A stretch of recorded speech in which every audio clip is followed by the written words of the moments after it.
ہماری آج کی دنیا میں آپ سوچیں تقریباً ہر چیز ایک بہت ہی سادہ سے اصول پر چلتی ہے۔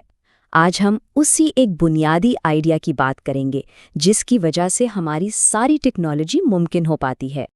اچھا ذرا سوچیں، ایک کافی میکر، ایک کیلکولیٹر اور جو سوشل میڈیا فیڈ ہم روز دیکھتے ہیں، ان تینوں میں آخر کیا چیز مشترک ہو سکتی ہے؟ بظاہر تو ان میں کوئی بھی تعلق نظر نہیں آتا ہے نا، لیکن ان میں ایک بہت گہرا بنیادی کنیکشن ہے۔ کیا ہو سکتا ہے وہ؟ جواب حیرت انگیز طور پر بہت سادہ ہے۔ یہ سب ایک ہی بنیادی منطق پر کام کرتے ہیں: ان پٹ، پروسیس اور آؤٹ پٹ۔ جی ہاں، بس یہی وہ 3 سٹیپ کا فارمولا ہے جسے آج ہم تفصیل سے سمجھنے والے ہیں۔ چلیں اب ذرا اس آئیڈیا کی گہرائی میں اترتے ہیں۔ اس کو سمجھنے کا سب سے اچھا طریقہ یہ ہے کہ اسے ایک فنکشن مشین کے طور پر سوچا جائے۔ تو اس مشین کا پہلا حصہ ہے ان پٹ۔ اسے ایسے سمجھیں جیسے کسی کھانے کی ترکیب کے لیے کچے اجزاء ہوتے ہیں۔ یہ وہ معلومات یا وہ کمانڈ ہے جو ہم سسٹم کو دیتے ہیں۔ پھر آتا ہے فنکشن۔ یہ آپ کہہ لیں وہ جادوئی عمل ہے یا وہ اصول ہیں جو ان پٹ کو پروسیس کرتے ہیں، یعنی یہ وہ اصل ترکیب ہے جو ان کچے اجزاء کو کسی بالکل نئی چیز میں بدل دیتی ہے۔ اور آخر میں ہمیں ملتا ہے آؤٹ پٹ۔ یہ وہ فائنل رزلٹ ہے، وہ تیار شدہ چیز ہے جو ان پٹ پر فنکشن کے عمل کرنے کے بعد سامنے آتی ہے، بالکل ہماری پکی ہوئی ڈش کی طرح۔ تو پورا پروسیس بالکل سیدھا سادہ ہے۔ ان پٹ اندر جاتا ہے، فنکشن اس پر کام کرتا ہے اور ایک آؤٹ پٹ باہر آ جاتا ہے نا بالکل سادہ؟ لیکن یہ سادہ سا عمل ناقابل یقین حد تک طاقتور ہے۔ اچھا، تو اب ہم نے بنیادی باتیں تو سمجھ لی ہیں، تو آئیے اب دیکھتے ہیں کہ یہ آئیڈیا ہماری روزمرہ کی زندگی میں ہر جگہ کیسے کام کر رہا ہے۔ اس کی ایک کلاسیکل تعریف ریاضی میں بھی ملتی ہے جو کہتی ہے کہ فنکشن ایک ایسا اصول ہے جو ہر ان پٹ کے لیے بالکل ایک آؤٹ پٹ دیتا ہے۔ یہاں سب سے اہم لفظ ہے بالکل ایک۔ اس کا مطلب یہ ہے کہ نتیجہ ہمیشہ ایک جیسا اور قابل اعتبار ہوگا۔ اور دیکھیں یہ منطق کتنی ورسٹائل ہے۔ ایک طرف ریاضی کا ایک سادہ سا فارمولا ہے اور دوسری طرف ایک وینڈنگ مشین، لیکن دونوں بالکل ایک ہی بنیاد پر کام کر رہے ہیں: ان پٹ، پھر ایک اصول اور پھر ایک نتیجہ۔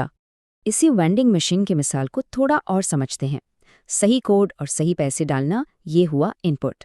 مشین کے اندر کا اصول یعنی فنکشن یہ کہتا ہے کہ اگر ان پٹ ٹھیک ہے تو سوڈا کا کین یعنی آؤٹ پٹ دے دو، لیکن فرض کریں ان پٹ غلط ہے تو اصول کے مطابق آؤٹ پٹ بھی بدل جائے گا اور وہ ہوگا ایرر لائٹ اور پیسے واپس۔ یہی اصول آج کی جدید ٹیکنالوجی میں بھی اسی طرح کام کرتا ہے۔ ہماری جو سوشل میڈیا فیڈ ہے وہ دراصل ایک بہت ہی پیچیدہ فنکشن ہے۔ ہم جن پوسٹس کو لائک کرتے ہیں وہ سب ان پٹس ہیں۔ پھر الگورتھم جو کہ ہمارا فنکشن ہے، ان لائکس کی بنیاد پر فیصلہ کرتا ہے کہ ہمیں آگے کیا دکھانا ہے، اور جو کچھ ہماری فیڈ پر نظر آتا ہے وہ ہمارا آؤٹ پٹ ہے۔ تو سوال یہ پیدا ہوتا ہے کہ یہ سب اتنا اہم کیوں ہیں؟ آخر یہ سادہ سا ان پٹ، پروسیس، آؤٹ پٹ کا ماڈل ہماری دنیا کے لیے اتنی اہمیت کیوں رکھتا ہے؟ یہ نمبر دیکھیں، 100 کوئنٹلین سے بھی زیادہ۔ ایک آج کا سپر کمپیوٹر ہر ایک سیکنڈ میں اتنی کیلکولیشنز یعنی اتنے فنکشنز پروسیس کر سکتا ہے۔ یہ ہے اس سادہ سے آئیڈیا کی اصل طاقت اور اس کا پیمانہ۔ اور یہی وجہ ہے کہ یہ سادہ سا تصور آج کی دنیا کی بنیاد ہے۔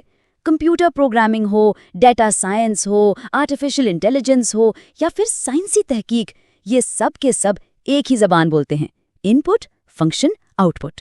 دراصل اس ماڈل کی سب سے بڑی طاقت ہے اس کی پریڈکٹیبلٹی، یعنی اس کا قابل اعتبار ہونا، کیونکہ ہمیں پتہ ہوتا ہے کہ ایک خاص ان پٹ کا ہمیشہ ایک ہی جیسا خاص آؤٹ پٹ آئے گا۔ اسی وجہ سے ہم ناقابل یقین حد تک پیچیدہ لیکن بھروسے کے قابل سسٹمز بنا پاتے ہیں، اور سچ پوچھیں تو یہی وہ بھروسہ ہے جس پر ہماری پوری ڈیجیٹل دنیا کھڑی ہے۔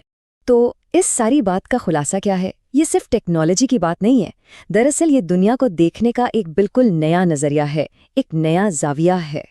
جب ہم اس زاویے سے دیکھنا شروع کرتے ہیں نا، تو یہ پیٹرن ہر جگہ دکھائی دیتا ہے، فطرت میں بھی۔ جیسے ایک بیج ایک ان پٹ ہے، مٹی اور پانی وہ فنکشن ہیں جو اس پر عمل کرتے ہیں، اور جو پودا اگتا ہے وہ آؤٹ پٹ ہے۔ یہ ایک عالمگیر اصول ہے۔